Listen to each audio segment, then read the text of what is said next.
Ya'ni estetika va rekonstruksiya. Erkak, ayollar yosh ham tanlamaydi. Yani Yevropacha ko'zlar yani. Kasal dodlab yotavergan, chidang mana ukol qilyapman deb og'riqsizlantirish qilavergan. Ular kosmetolog emas, ular chala savodlar desak to'g'ri bo'ladi. Ta'tilda qizimni chiqarishim kerak. Har qanday sifatli narsa qimmat bo'ladi. Yuzda mimический мышцалар ishlamaydi, nervlar chunki polni kesib tashlagan. 1,5 mingdan ziyod. Hamma ham sifatli bajarolmaydi. Hamma qilish mumkin. Lekin kosmetolog skoriy chaqirishdan qo'rqadi. Kafel qon deyapti-da hammacha.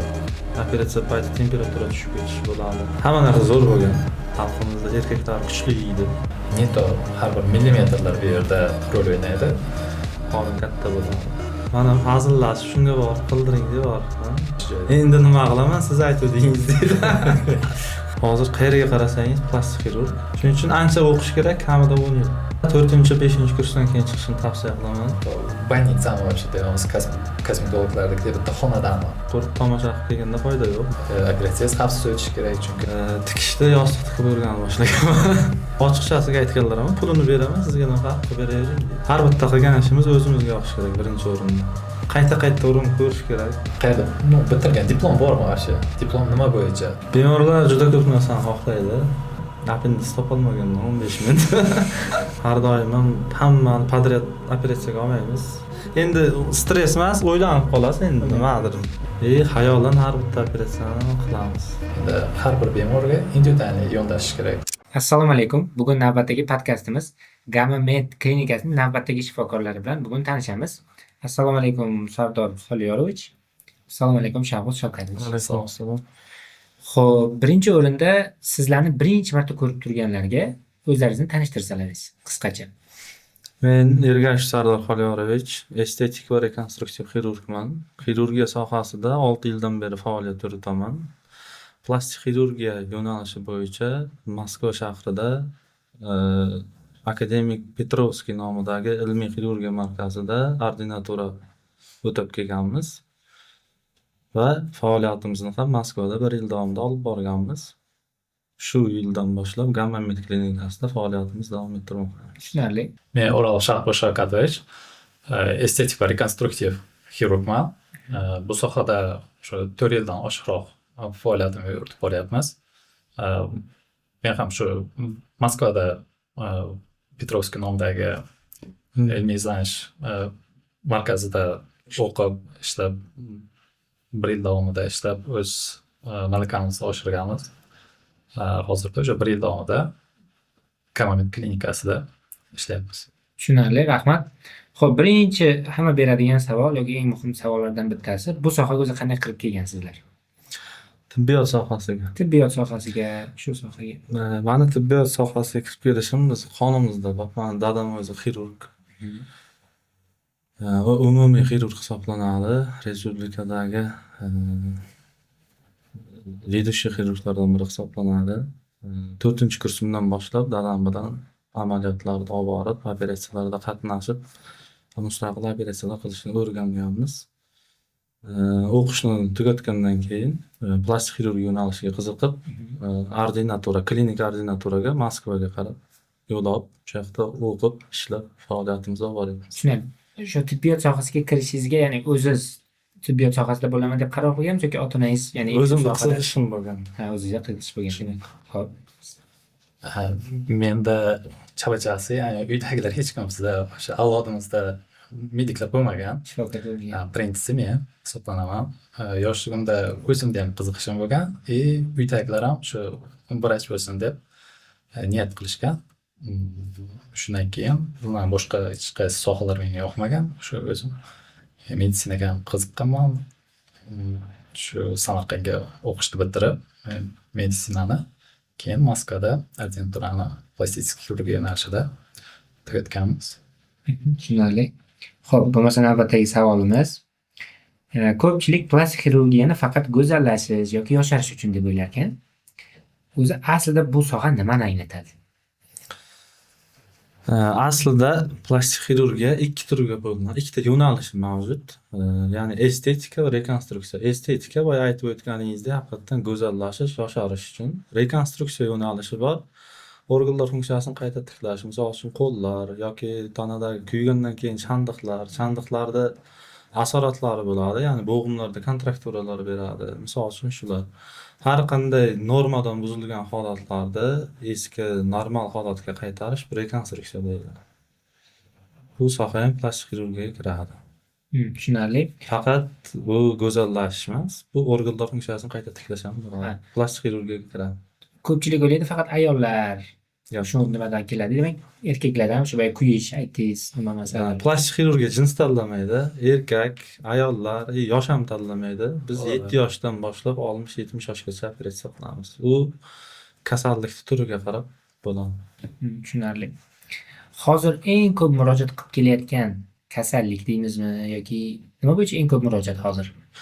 Hozir biz Aziya territoriya, ya'ni Osiyo, O'rta Osiyo territoriyasida bo'lganimiz uchun bizda eng ko'p muammo shu qovoqlarning osilishi bo'yicha, ya'ni blefaroplastika operatsiyasiga ko'proq shikoyat bilan kelishadi. Ya'ni qovoqlar tez osiladi bizda. Yo bo'lmasa mana shu Singapur tipidagi qovoqlarni olishadi. Ya'ni Yevropizatsiya, ya'ni Yevropacha ko'zlar, ya'ni skladkalar hosil bo'lishini xohlashadi. Chunki bizda ko'pchilik bodom qovoq hisoblanadi. O'zimiz tilda aytganda. Shuning uchun menimcha eng ko'p shu. Ha, tushunarli. Bu kasallik tug'ma bo'lishi ham mumkinmi yoki qandaydir yashash davomida orttiriladimi? Ya'ni kasallik demaylik, shu qovoqlar osilishi ham Muammodik. normal. Muammo bu qovoqlardagi muammo asosan organizmga, individual har bitta odamga terining elastikligiga bog'liq. Keyin tug'ma deganingiz tug'ma pitozlar bo'ladi. Qovoqlardagi muammolar, ko'zlar yopiq holatda bo'ladi, to'liq ocholmaydi, yopilmaydi, ishlamaydi. Funksiyasi buzilgan bo'ladi. U ham blefaroplastikaga kiradi. Unaqa muammolar ham hozirgi kunda juda ko'p. Muammolarni bartaraf etib kelyapmiz. Tushunarli. Xo'p. Masalan, navbatdagi savolga o'tsak, bugunda eng ko'p gapiriladigan mavzu Singapur operatsiyasi. Bu qanday trend? Bu qanaqadir o'zi nima degani shu Singapur shu haqida? Singapur. Yangilik. Singapuri bu aslida Singapuri deyiladi. Koreyscha so'zdan olingan bo'ladi. Asosan aziatik qovoqlar, men aytib o'tdi, aziatik qovoqlar skladka bo'lmaydi yoki ikki xil skladka bo'ladi, asimetriya bo'ladi qovoqlarda. Yo 2-3 dan skladkalar bo'ladi. Shularda yagona skladka hosil qilish operatsiyasi Singapuri. Xalqimizda shunaqa bu aytiladi, lekin unaqa termin tibbiyotda yo'q. Shu nima bo'yicha ham ko'p murojaatlar bo'ladimi? Singapur operatsiyasi bo'yicha. Ko'p. Chunki shu aytganimdek biz Osiyo territoriyasida bo'lganimiz uchun bodom qovoqlar, ya'ni yo umuman skladkasi yo'q ularda, yo bo'lmasa skladkasi 2-3 dan bo'lgani uchun ko'p murojaat bo'ladi. Lekin hozirgi kunda qovog'i bir xil bo'lsa ham, boshqa bo'lsa ham odamlar Singapuri qilib bering deydi. Tushuncha yo'q. Maksimalni tushuntirishga harakat qilamiz, lekin yo'q, menga Singapuri qilib berasiz deb turadi. Shunaqa holatlar ham bo'lib turadi. Sekin-sekin tibbiy madaniyat oshishi bilan, tushunchalar oshishi bilan menimcha to'g'ri tushunchalar paydo bo'ladi odamlarda. Yana bitta qo'shimcha, bunga Singapur tipidagi operatsiyaga qat'iy ko'rsatma bor aslida. Bir xillarga kerak bo'ladi bu narsa, bir xillarga kerak bo'lmaydi. O'zini agar tabiiy o'zini skladkasi bo'lsa, ularga обычный klassik tipdagi blefaroplastika qilish kerak. Agar bo'lmasa, unda qilish mumkin Singapur. Yana qulog'imga chalingan, endi o'z ko'zim bilan ko'rganim yo'q. Qulog'imga chalinganida hozir kosmetologlar ham shu yuzda operatsiya qilishga o'tib ketgan. 3 oylik, 2 oylik kurslarni bitiribdi. Bilmadim, 6 oylik qanaqadir kurslarni bitirib. Agar ku yaxshiroq kursda o'qigan bo'lsa-ku zo'r, lekin ko'pchilik shu operatsiya qilib insonlarni yuzini buzib qo'yishyapti-da. Bu mavzu juda dolzarb mavzu. Kosmetologlar deb bo'lmaydi ularda. Chunki haqiqiy kosmetologlar o'zini ishini chegarasini biladi. Haqiqiy o'qigan, bilimi bor kosmetolog qo'liga skalpel ushlamaydi. Biladi, juda haqqi yo'q unga, qo'lidan kelmaydi. Ular kosmetolog emas, ular chala savodlar desak to'g'ri bo'ladi. Chunki 3 oylik kursda o'qiyapti, qayerda o'qiyotgani noma'lum. Bu davlat tomonidan tasdiqlangan kursmi, yo'qmi bilib bo'lmaydi. Sertifikatni olish oson hozirgi kunda. Любой odam sertifikat chiqarib beryapti. Shunaqa kurslarni bitirib operatsiya qilgandan keyin asoratlar ko'p bo'ladi. Shu misol uchun endi shunaqalarga tushib qolmasligi uchun mana ko'rayotganlarga maslahat bersangiz, endi nimalarga e'tibor bersin? Mana qabuliga borganda savol berishga, operatsiyani qayerda qilasiz? Kosmetolog boyagi aytganimiz chala savollar, o'tirib xonada ne sterilniy zona, sterilniy instrument yo'q, sterilniy xona yo'q. Обезболивающий hammasini podryad mahalliy og'izlantirish bilan qiladi. Уже birdan bilinadi u kimligi. Ha, demak shularga birinchi o'rinda Birinchi o'rinda e'tibor berish kerak. Birinchi savol operatsiya qayerda, qanday qilasiz? Savol berish kerak bu. O'zi ko'rsatda kosmetologlarda operatsiya qilish haqqi yo'q hech qanaqasiga, chunki ular xirurg emas. Operatsiya qilish uchun xirurgiyani bitirish kerak и xirurgiический operatsionni bo'lish kerak, обязательный. Ha. Operatsiya bo'lishi uchun bu yerda anesteziologlar bo'lishi kerak, yordam berish uchun har qanday vaziyat bo'lishi mumkin operatsiya vaqtida. Lekin kerakli dori-darmonlar bo'lishi mumkin. Allergiyaga agar bironta to'g'ri allergiyasi bo'lsa, Birinchi yordam Birinchi ko'rsatib yordam. tayyor turish kerak. Shunaqa desak bo'ladimi? Demak, o'sha yuzini operatsiya qildirib, boyagi nima deydi shu bilimi bor, bilimi yo'qlarga yuzini buzib qo'ysa, aslida o'zlari ham sabab. Chunki to'g'ri kelgan odamga ishonib ketishgan. To'g'ri. Aslida O'zlari ham sabab. sabab. Xo'p, yana bir savolimiz. Plastik operatsiya qilayotganda sizningcha insonning plastik operatsiya qilish qarori uni mentalitet yoki diniga qanchalik ta'sir qiladi? Bu savol maqsadga bog'liq. Nima maqsadda qildirishiga. Boya aytganimizdek, agar tibbiy ko'rsatmalar bo'lsa, bu dinga ham, mentalitetga ham ta'sir qilmaydi. Chunki bu muammo, haqiqiy patologiya, kasallik bor. Qilish kerak. Aybi yo'q. Endi boshqa maqsadda qilinsa, endi har xil operatsiyalar bor. Aynan qaysi operatsiyaligiga bog'liq. Tushunarli. Hay, keling mana bunday savol beray qolaylik. Misol uchun kimdir yuzi kuydi deylik. Xo'p, misol uchun vaqt yuzi kuygandan keyin qancha ertaroq operatsiya qilinsa, shuncha asoratsiz operatsiya bo'ladimi yoki vaqtni o'tkazib qo'ysa qanaqadir yomon ta'sirlar bo'ladimi? Vaqt o'tkazib qo'ysa asoratlar bo'ladi. Chandiqlanish, gipertrofik chandiqlanish bo'lishi mumkin. Keloid chandiqlanish, bu juda ko'p asoratlar, uni davolash ham qiyin bo'ladi, uzoq vaqt talab qiladi. Moskvada bizning ustozlarimiz bilan kuygan payti olib kelinganda birdaniga teri qoplab rekonstruksiya amaliyotini bajarib bergan vaqtlarimiz bo'lgan. Shunaqa metodikalar bor, lekin hali O'zbekistonda ko'rmadik bunaqasini. Tushunarli. Demak, qancha erta murojaat qilishsa, Shuncha yaxshi bo'ladi. shuncha yaxshi bo'ladi. Asoratsiz, Chandiqlarsiz, chandiqlarsiz. chandiqlarsiz. Shu vaqtgacha nechta operatsiyalarda qatnashgansiz deb hisoblasak bo'ladi sizlarni? Qatnashganimiz Qatnashgansiz, qilganlar deb hisoblasak. 1,5 mingdan ziyod operatsiyalarda qatnashganman. Qilganimiz 1000dan ziyod. O'zimiz mustaqil amaliyot bajarganimiz 1000dan oshdi. Tushunarli. Xo'p. Keyingi savol. Sizni amaliyotingizda kosmetologlar bajargan estetik operatsiyalardan keyin plastik xirurgga murojaat qilgan bemorlar bo'lgan. Juda ko'p. Kosmetologga o'zi birinchi kosmetologga borib ko'radi kasallar. Narxini so'raydi, boshqasini so'raydi. Bizga ham kelsa, uni kosmetolog shunchadan qilyapti ekan deydi. Kelgan, yaqinda ham keldi, yuz torttirish amaliyotini bajartirgan. Va kosmetolog xonada mahalliy og'riqsizlantirish bilan qilgan. Kasal kelyapti, 2 hafta o'tgan. Yuzda gematoma, yuzda mimikskiy mышцалар ishlamaydi, nervlar chunki polni kesib tashlagan. Achok, ko'karishlar juda ko'p. Oldimizga endi nima qilay deydi. Keyin biz o'zimizni lecheniamizni qilib berdik. Hozir yaxshi. Qayta operatsiya qilish kerak 100%. Endi tayyorlanyapti. Menimcha o'sha kosmetologlar tanlashning yana bir sabablaridan biri arzonroq deb o'ylasa kerak. Arzonroq. Har qanday sifatli narsa qimmat bo'ladi. Chunki nimaga? Biz operatsiya qilishimiz uchun butun boshli klinika ovora bo'ladi. To'g'ri. Operatsion ovora, operatsion sterilizatsiya qilish uchun mablag' ketadi, instrument sterilizatsiya qilish uchun mablag' ketadi. Har bitta instrumentimiz narx-navosi bor. anesteziologlar qatnashadi. Anesteziologlar qatnashadi, medsestralar qatnashadi. Aytgandek birinchi yordam. Birinchi yordam uchun har qanday dorilar, apparatlar, hamma narsa bor. Конечно, qimmat bo'ladi. Shunaqa iloji bormi endi bu sohada yangi bo'lgan, balki savolim noto'g'ri bo'lishi mumkin. Ya'ni yuzni noto'g'ri operatsiya qilish orqali yoki bilmadim o'sha og'riqsizlantirish dedingiz, adashmasam, noto'g'ri murojaat qilish orqali o'limgacha ham olib borish mumkinmi? 100%. Mana aytgan kasalimizda kim qilganini ham bilaman, lekin ayta olmayman.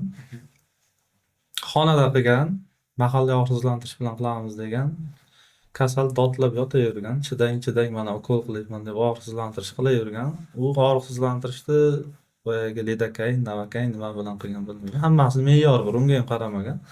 Kasal oxiri hushdan ketib qolgan.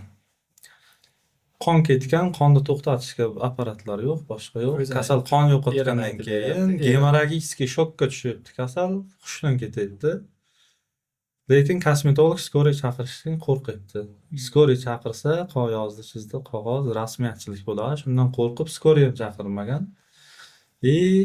Частный skoriylar chiqqan hozir. Shular Xususiy skoriy. Shular chaqirgan. Ular majburiy havasiyga olib borgan. Havasiyda 5 kun yotib kasal o'ziga kelgan. Shu Zo'rg'a olib qolgan kasal, qon quyib boshqa. bu voqeani er aytib beryapti. aytib berdi.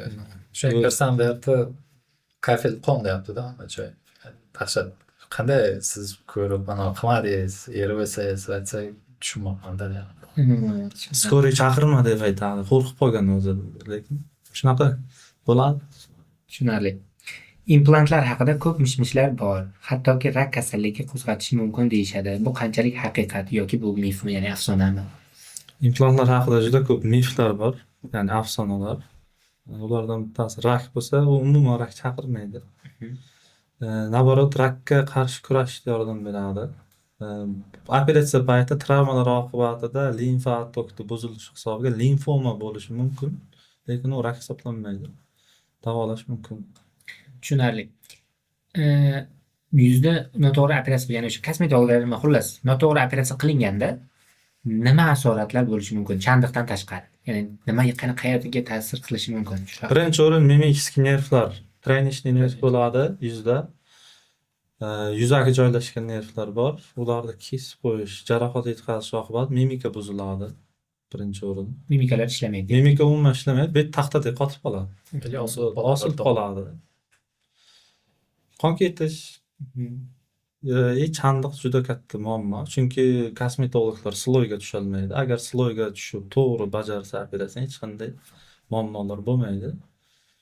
Sloyga tushmagan hisobiga natijani kuchli bo'ladi betda. Tortib tashlagan.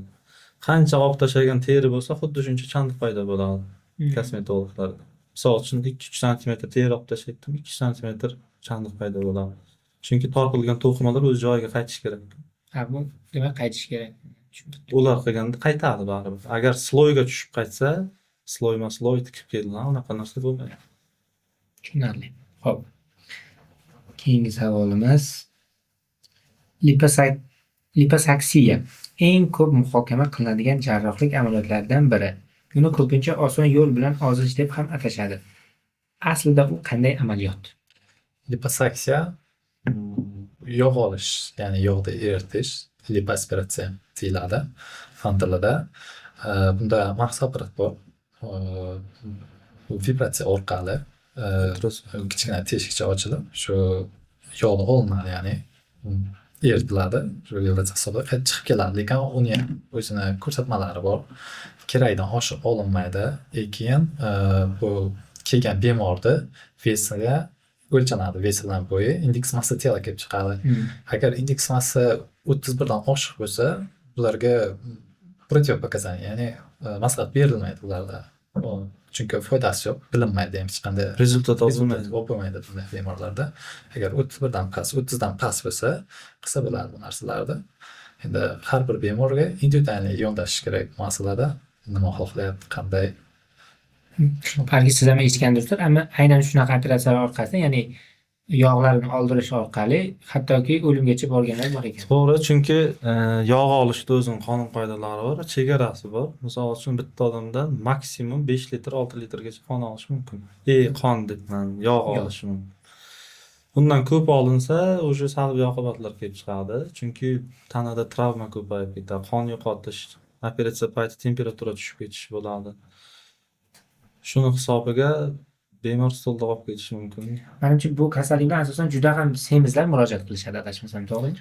Lekin bu semizni ozish uchun qilinadigan operatsiya emas. Qachon qilinadi? Bemorlar shu katta miqdorda massa yo'qotgandan keyin ortiqcha erimay qoladigan yog'lar bor. Tanada shunday qismlar bor, alfa hujayralar bo'ladi. Ular erimaydi. Na jismoniy mehnat bilan, na dieta bilan erimaydi. Ana shularni olsa bo'ladi. Ha, demak, bunda xalqi sal noto'g'ri tushunib qolgan. Bu ozish yo'li deb. Ozish yo'li emas. Ozish yo'li emas. Tushunarli. Operatsiyadan keyingi davr bemorlar uchun eng qo'rqinchli mavzulardan biri. Bu aslida qanday o'tadi? Ya'ni operatsiyadan o'tdi, bemor chiqdi, yuzini operatsiya qilib yoki nimadir. Operatsiya to'g'ri bajarilgan bo'lsa, plastik xirurg tomonidan bajarilgan bo'lsa, oson o'tadi. Misol uchun bizda bironta bemorlarimiz operatsiyadan keyingi davrdan og'riq yoki boshqa narsa bilan shikoyat qilmagan. Lekin boyagida kosmetologlar qilsa, juda og'ir o'tadi. Og'riqlar, shishlar, ko'karishlar qaytmaydi, so'rilish qiyin bo'ladi, chunki qon bo'ladi. Keling shu mavzuga ham to'xtalib o'taylik. Ya'ni operatsiyadan so'ng o'zi qanchada, menimcha operatsiyaga bog'liq bu ham. Shishlar qaytadi. Bu operatsiyaning turiga bog'liq. Qaysi operatsiya qilyapsiz? Eng trenddagi biron bir Agar operatsiya. mana blefroplastika haqida gapiradigan bo'lsak, blefroplastikada bir haftada shu shishlar, ko'karishlarni 70-80% so'rilib ketadi. Ya'ni bir haftada o'sha natija ancha ko'rinib boshlaydi. Bir oy ichida esa qolgan 20-30% bu mutlaq so'rilib, 100% natija ko'rinadi o'sha. Tushunadi. Shunaqalar bo'lishi mumkin, ya'ni ko'rib qolish mumkin ertaga yoki eshitishimiz mumkin. Operatsiya qildirdi qayerdadir va yuzdagi shishlar qaytmayapti yoki qanaqa holat bo'lsa operatsiyadan so'ng ya'ni o'sha shifokorga murojaat qilish kerak. Deylik, xato qilingan operatsiya sezgilar nimalar bo'lishi mumkin? Operatsiya qilindi, boya siz aytganingizdek, balki bir haftada qaytmadi. Ya'ni qanaqa o'zgarishlar yoki hodisalarni sezsa, murojaat qilishni maslahat berasizlar.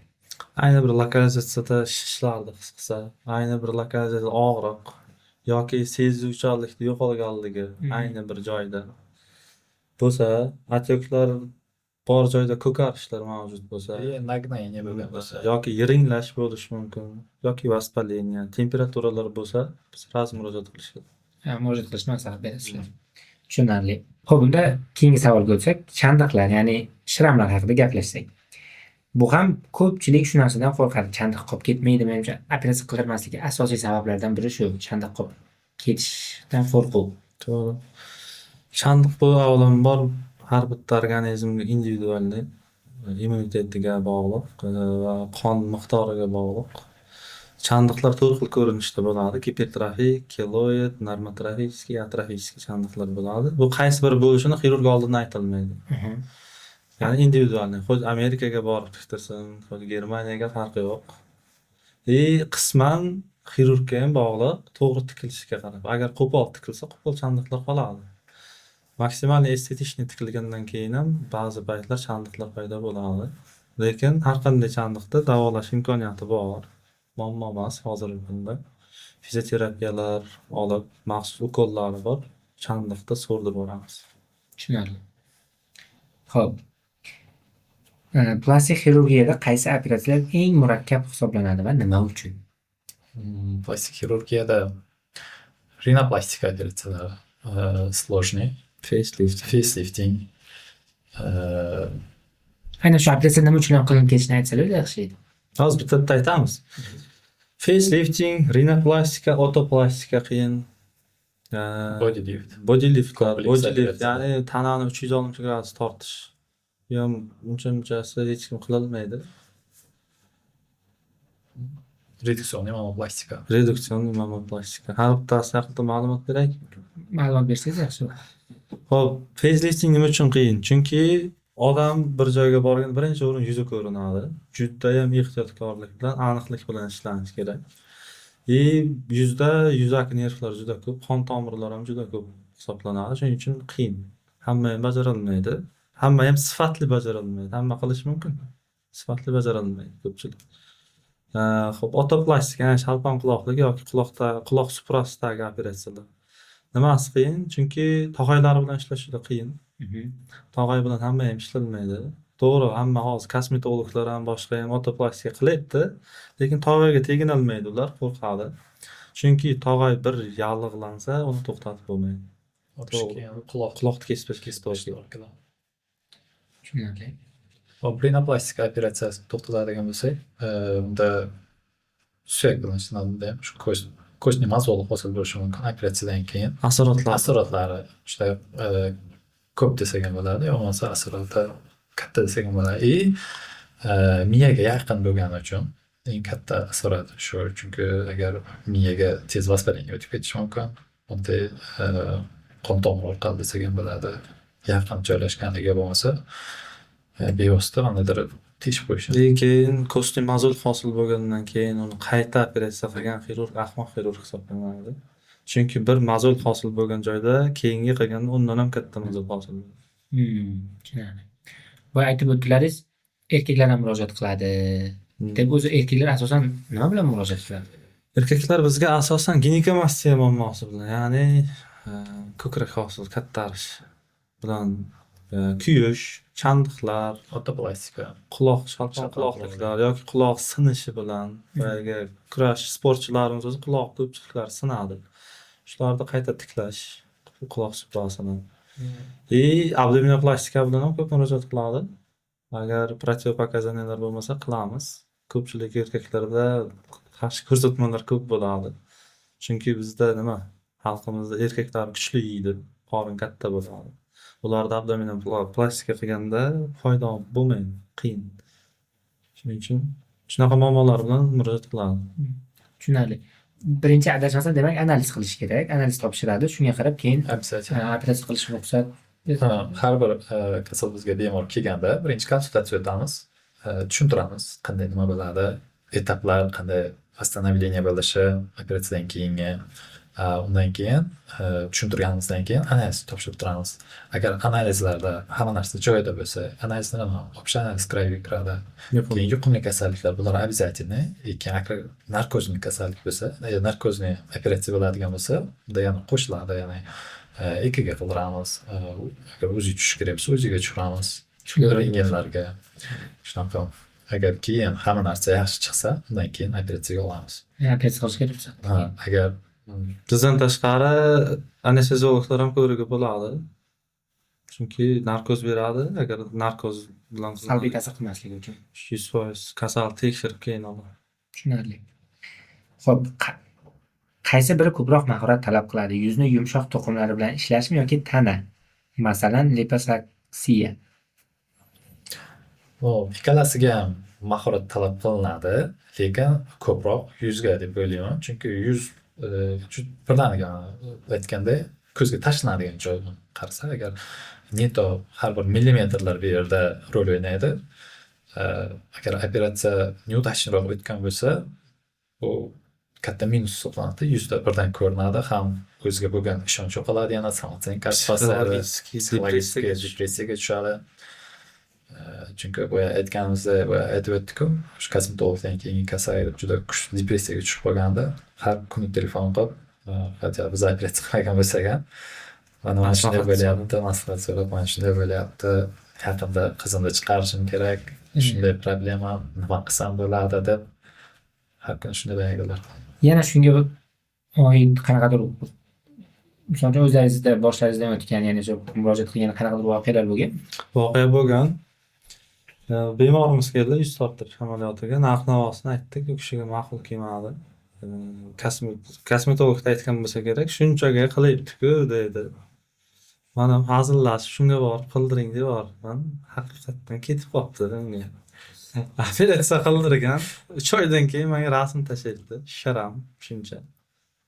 2,5 santimetrli quloqda oldida sharamlar qolgan. Sochlar to'kilib ketgan shu joyda. Endi nima qilaman, siz aytdingiz dedi. Shunaqa voqealar bo'ladi, yana kosmetologlarda. Xo'p, plastik xirurg bo'lish uchun o'rtacha necha yil o'qish va amaliyot kerak? Plastik xirurgiya birinchi o'rin bakalavr tugatiladi. Undan keyin ordinatura yo'nalishi bor. Biz O'zbekistonda adashmasam 2 yil, 3 yillik, lekin Rossiya Federatsiyasida 5 yillik bo'lgan hozir. To'g'ri qiladi. Chunki hozir qayerga qarasangiz plastik xirurg, lekin aslida ular haqiqiy plastik xirurglar emas. Xirurgiyadan o'tgan, chelesnitsoy xirurgiyadan o'tgan, lorlar ham bir qarasangiz plastik xirurg, kosmetologlar ham plastik xirurg. Bizda oson bo'lib qolgan, lekin aslida bu noto'g'ri narsa. Hamma o'zini ishini qilgani ma'qul. Chumchuq so'ysam, qassob so'ysam deydi. Shuning uchun ancha o'qish kerak, kamida 10 yil. Tushunarli. Amaliyot qancha vaqt davom etishi kerak deb hisoblaysiz? Mana tasavvur qiling, shu birinchi kursni o'qishni boshladi. Qachon mana o'sha plastik xirurg bo'laman deganlar, qachon amaliyotga chiqishini? Amaliyotga 4-5 kursdan keyin chiqishni tavsiya qilaman. Chunki birinchi kursdan chiqqan foydasi yo'q. Chunki nazariy bilim bo'lmaydi. Chiqqanda ham hech narsani tushunmaydi.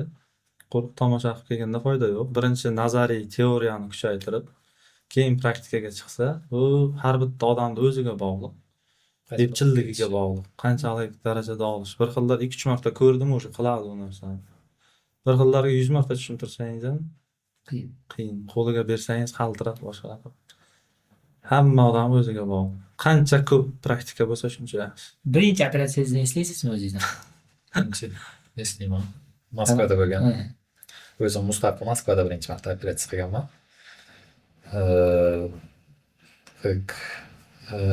Yonimda turgan vrachim, ya'ni ustoz.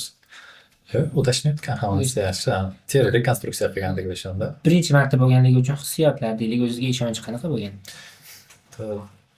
Unchalik ko'p hayajon bo'lmagan, chunki payatlarni o'z-o'zi damasdan ustozingiz mana operatsiya davomida birinchi birdan berib qo'ymaydi sizga operatsiyani. Etap-etap. Birinchi terini o'zini beradi. Masalan, oxirida tikishlar, masalan, 2 dan 3 ta qolgan chok bo'lsa, shuni beradi boshida. Mana shuni tikdikda. Agar ko'radi, siz yaxshi tiksangiz, o'zingiz ko'rsata olsangiz, keyin уже unga ham ishonch hosil bo'ladi-da, sizga asosda ishona boshlaydi. Keyin полностью beradi, masalan, shu terini oxirini tikib qo'y. Уже etap-etap, уже удаление qil, o'zingga qil, rekonstruksiya qil, полный keyin beradi polizga. Endi qancha o'zingizni yaxshi ko'rsatsangiz operatsiyada, asta-asta ulardan ham ishonchi hosil bo'lib, keyin bera boshlab, undan keyin polni kasallarda bo'lib olardikda, shunday bo'lardi. Masalan, 2 ta kasal kelsa, bittasi unga bo'lardi, bittasi menga bo'lardi. Shunday qilib ishlardik. Siznikichi? Men birinchi operatsiyam 4-kursimda bo'lgan. Dadam aytdim, xirurg bo'lgan, 4-kursimgacha praktikaga chiqarmagan. Teoriyani o'qidi, o'zi savol-javob qiladi har kuni. Tikishda yostiq tikib o'rganib boshlagan. Birinchi operatsiya bergani, shunda etap-etap berib tayyor bo'lganimni his qilgandan keyin birinchi appendektomiya, ya'ni appenditsitni olishni bergan. Unda o'ylab yurardim men, oson 15 minutlik operatsiya shunday qilib tashlanadi deb o'ylardik. Qo'limizga bergandan keyin boshqacha hissiyotlar bo'ladi. Appendits topolmaganman 15 minut. Topolmay shunday qilganmiz. Birinchisi qiyin o'tgan, keyin o'rganib ketdik. Appenditsdan tashqari xolestektomiya, neproxodiymiz, avariyalar o'zimiz mustaqil qiladigan bo'ldik. Lekin birinchisi shunaqa esda qolarli bo'lgan. Appendits topolmay qolganman. Tushunarli. Boya aytganingizdek, o'zingiz xohlagandek qila olmasangiz, samatchenko dedilaringiz, o'zingizga bo'lgan ishonch ham tushib qolishi mumkin, to'g'rimi? Bizdan Sizlar uchun. 100% bo'ladi. Har bitta qilgan ishimiz o'zimizga yoqishi kerak birinchi o'rinda. O'zimizga yoqmasa, o'ziga bo'lgan ishonch tushib, qo'rquv boshlanadi. Shuning uchun har bitta ishimizdan qoniqmasak, kasalga tushuntiramiz. Shunaqa bo'ldi, qaytadan qilib beraman deyiladi. Endi unaqa narsa bo'lmagan-ku, lekin deyish kerak. Tushunarli. Tibbiyot sohasiga endi kirib kelganlarda ham, endi boshida siz aytganingizdek qilib ko'rib, o'zi xohlagandek bo'lmasa yoki xato qilib qo'ysa, balki bu soha meniki emasmikan degan fikrlar paydo bo'lishi mumkin. Unaqa birinchisi hech kimni birdan o'xshamaydi. Qayta urinib ko'rish kerak. Bu tibbiyot, bu o'yinchoq emas. Qayta qilgandan keyin bo'ladigan narsa. Hech narsa birdan bo'lmaydi. Oddiy tibbiyot emas, boshqa yo'nalishlarda ham qayta qilgandan keyin bir natija olinadi. Oddiy masalan, rasm chizish ham shunday, o'xshamaydi birinchisi. Qancha chizib o'rganganingizdan keyin shuncha o'sha o'xshab, yaxshi bo'lib, Chiroylashib yaxshi. shunday praktika, hamma joyda praktika kerak bo'ladi choranda. Nima birdan ruhiy yo'no depressiyaga tushib qolmas kerak. Meniki emas degan narsa. Hech kim ona qornidan mukammal bo'lib tug'ilmaydi. Tushunarli. Xo'p. Shunaqa holatlar bo'lganmi hech sizlarda? Bemor juda ham xohlagan bo'lsa ham, qanaqadir prinsiplariga yoki bilmadim, bayat analizlariga to'g'ri kelmaydi, operatsiya qilishning iloji yo'q, mumkin emas. Bemorlar juda ko'p narsani xohlaydi. Har doim ham hammani podrяд operatsiyaga olmaymiz. Bir kunda bir marta отказ bo'lib turadi. Normadan ko'p narsa xohlayapti, biz уже отказ qilamiz, chunki konsultatsiya payti kasallar psixologiyasini o'rganamiz. Agar bizga yoqmasa atkaz qilamiz. Boyagi aytganimizdek o'zimiz davolni bo'lishimiz, har bitta kasaldan qoniqishimiz kerak. Shuning uchun atkazlar har kuni bor, Demak, ko'p uchraydi. juda ko'p. Shunaqa kasallar bor, keladi. Hamma narsa joyida. Misol uchun men ko'ramanda kamchilik topolmayman. Bu ko'radi, kamchilik topolmayman. Normalligi sizda qildirmaysiz. Yo'q, mana shunaqa qilib berasiz. Men shuni xohlayapman degandan keyin boshqaga borib qildiring deydi. Bo'ladi. Tushunarli. Xuddiki ular endi pulim borki qildiraveraman degan Ha, ma'noda. unaqa gap ochiqchasiga aytganlar ham pulini beraman, sizga nima farq qilib beravering deydi. Bizga juda katta farqi bor. Xafa bo'lib chiqib ketadi. Xafa bo'lib chiqib ketadi. Qilib bermaslar. Lekin unga javob bera olasizlar. 100% javob beramiz. Har bitta qilgan ishimizga javob beramiz. Undan qoniqmasak o'zimizni aybdor his qilib beramiz. Agar operatsiya показания bo'lmasa, qilmagan ma'qul. Shu. Qismagan joyini tashlama deydi. Tushunarli. Xo'p. Siz uchun yaxshi plastik amaliyot nimani anglatadi? Tabiiylik, xavfsizlik yoki bemorning mamnunligi? Qaysi biri? Tabiiylik. Chunki har bitta operatsiyani tabiiy chiqarish uchun xavfsizlikni o'ylaysiz birinchi o'rin. Xavfsizlik bilan ishlaysiz. Tabiiy rezultat olish menimcha hammaga yaxshi. Siz uchunchi? Bu yerda почти hammasi bo'lishi kerak. Bir-biriga bog'liq. Bir-biriga bog'liq narsalar. Patsient davolagan bo'lishi kerak, patsientka, o'zingiz davolagan bo'lishingiz kerak, operatsiyangiz xavfsiz o'tishi kerak, chunki осложнение bo'lmasligiga ishonch hosil qilishingiz kerak. Keyin tabiiy chiqishi kerak. Buni shuning uchun birinchi kasal bilan muloqot qilib tushuntirish kerak. Bir xillar juda ko'p tortilishni xohlaydi. Juda Shuda bemor xohishiga qarab juda ko'p ish qilishingiz kerak-da. o'shani tushuntirasiz. Shunday juda ko'p bo'lib ketadi, tortilib ketadi.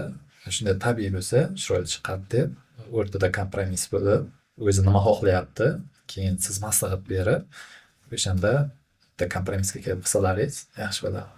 Ha, tushunarli. Bir to'xtamga kelish kerak. Kasalga tushuntirib rozi bo'lsa, mana shunaqa rezultat bo'ladi degandan keyin qilsa, ancha yaxshi. Bu ham tabiiylikka yetaklash kerak endi. Sunniylikdan tabiiylik yaxshi. Va torttirish aytingiz, qancha endi menimcha yoshga qarab farq qiladi, to'g'rimi? Yani Nimani tortish? yuzni tortishi Yuzni tortish, yuzni osilish darajasiga bog'liq. Qancha tortilish. yoshga emas. Yosh endi tabiiy bu yoshga bog'liq. Yuzni osilishi yoshga bog'liq.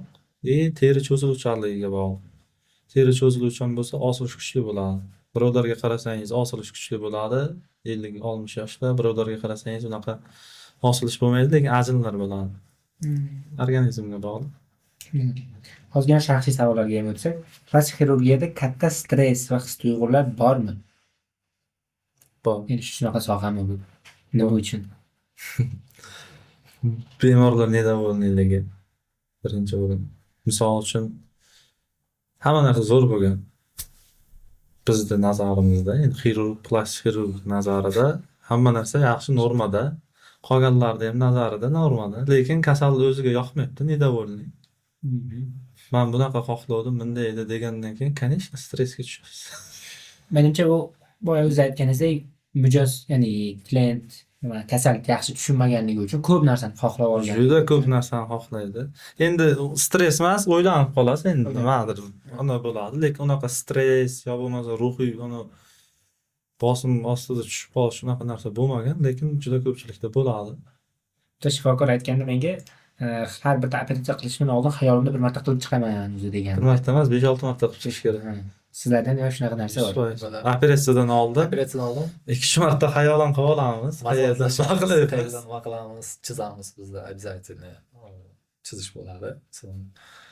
Chizib bemorni chizib, maslahatlashib, qayerdan qancha olish millimetrgacha aytganda o'lchanib, hamma narsasi. Keyin o'sha Operatsiyadan oldin ancha tayyorlanasizlar. Tayyorgarlik bo'ladi. operatsiyamizdan agar katta operatsiya bo'ladigan bo'lsa, o'zi chizishimizni o'ziga 1 soat ketib qoladi, 1 soatcha, yarim soat, 1 soat.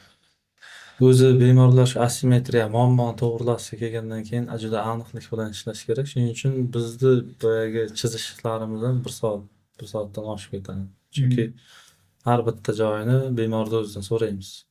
Qanday bo'lsin, nima bo'lsin. Endi nima, qanaqa operatsiyalarga bog'liq endi razmetkalar. Qovoqlar bo'lsa 10 minut, 15 minutga boradi, lekin u millimetrlab o'lchab o'tamiz. Xayolan har bitta operatsiyani qilamiz. 2 martalab. Qayerga qolib ketdi, to'xtab turdi. Tushunarli. Xo'p, bizani ko'rib turganlar bor. Endi yakunlash sifatida. boya aytdingiz, ajin tushadi, misol uchunda. Nima maslahat berasiz yuzni terisi yaxshi turishi uchun? Ya'ni nimalar qilishni maslahat berasiz ko'ruvchilarga? Vitaminlar ichib yursin, kollagenlar birinchi o'rinda yuz massajlariga borsa bo'ladi. Birinchi o'rin jismoniy faol bo'lish kerak. Qon aylanishi yaxshilansa, inson qarishi sekinlashadi Shunaqa. va qo'shimcha aytganimdek vitaminlar qabul qilib turish kerak. Tushunadi. Yana bir marta o'sha savolga qaytamiz. Shifokorlarda, ya'ni haqiqiy shifokorlarga, ya'ni yuzni operatsiya qildirmoqchi bo'lsa, haqiqiy shifokorlarni tanlashda nimalarga yana ko'proq ahamiyat berishlarini so'radingiz. Shu aytganimdek, qayerda bitirgan diplom bormi вообще? Diplom nima bo'yicha? Plastik xirurg Asl yo'nalishi nima? yo'nalish qayeri? Plastik xirurg qilyaptimi uni yo bo'lmasa Xirurg qilyapti. xirurg qilyaptimi? O'sha narsa birinchi o'rinda diplomini so'rasin. Qayerdan, qanday masalan shu yo'nalish Bemorlar uyalmay so'rash kerak. Diploming ko'rsat, haqqi bor. Haqqi bor. Haqqi bor. Haqqi bor. Qayerda o'tirgansan, nima bo'lgansan Keyin so'rash. qanday sharoitda operatsiya qilyapti? Sterilizatsiya qanaqa? Больницами вообще-то yolg'iz kosmetologlardek bitta xonadami? Qanday o'shani so'rash, ko'rish kerak. Operatsiyonda hamma narsa bo'lishi kerak. Demoqchiman, klinikada operatsiya bo'lishi kerak-da. Shiraytingizda hamma imkoniyatlar, hamma Hamma narsa bo'lishi kerak. Sharoitlar bo'lishi uchun. Bu birinchi o'rinda o'zini xavfsizligi uchun kerak. shu maqsadda. Shular. Tushunadi. Xo'p, sizlarga katta rahmat. Ko'ruvchilar foydali ma'lumotlarni oldi deb o'ylaymiz. Kimlardadir qanaqadir savollar bo'lsa, kommentariyaga yozishsa, xudo xohlasa, qo'ldan kelgancha javob berasizlar. Kommentariyalarga 100% javob beramiz. Bemalol savollar bo'lsa murojaat qilishingiz mumkin. Istalgan vaqtda. Istalgan vaqt. Telefon raqamlaringizni qo'ysak, xudo xohlasa, bemorlarning o'zlari ham aloqaga chiqishsa, Bemalol savollar bo'yicha javob berasizlar. 100%. Lütfen. Bemorlarimiz savoliga bittalab javob berib o'tamiz har doim. Tushunarli. Podkastimiz foydali bo'ldi deb o'ylaymiz. Xudo xohlasa, kimda qanaqa savollar bo'lsa, kommentariyada yoki shifokorlarning nomerlarini qoldiramiz. Savollaringizni bersalaringiz, qo'llaridan kelganicha muammolaringizni hal qilib berishadi. Barchaga rahmat.